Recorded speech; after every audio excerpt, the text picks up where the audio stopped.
Data mapping, an essential key to understand how would you actually comply with rules until you know where your data is and what data you have. We'll talk about the basics of data mapping in this video. Welcome to my YouTube channel where you daily see new content on data privacy. And as I said, let's talk about the basics of data mapping in this video. What is it?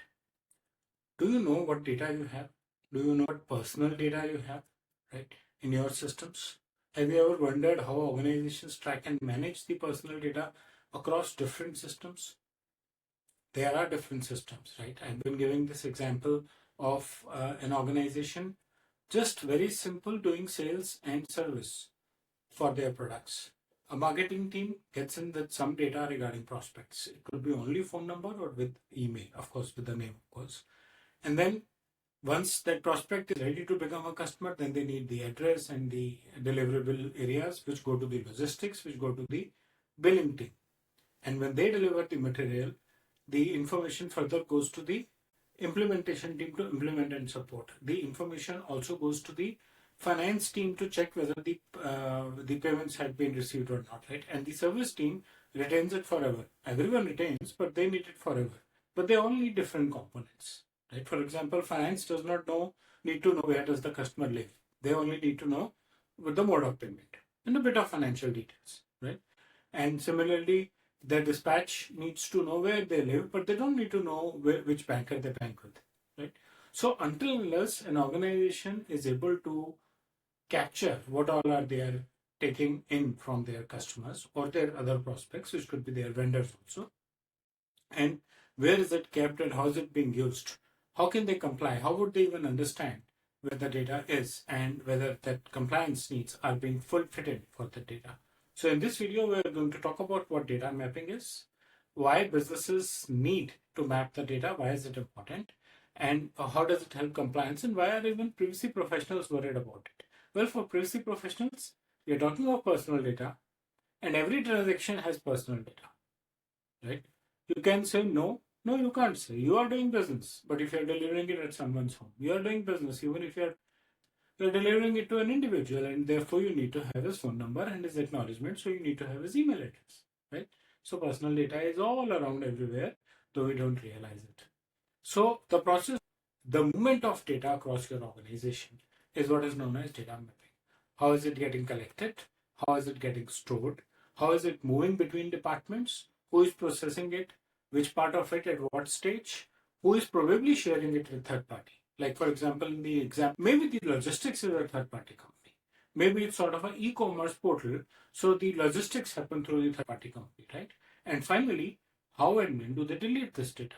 And the compliance regulations do tell when to delete the data, right? So the entire process of collecting, storing, processing, sharing, and deleting and moving the data across the organization is data mapping. At what point could there be a possible breach is what you need to further understand beyond once you have mapped it. It brings in a lot of visibility and transparency. Where is the data? What data do we have? How are we handling it? Where are we moving it? Is there some untracked data?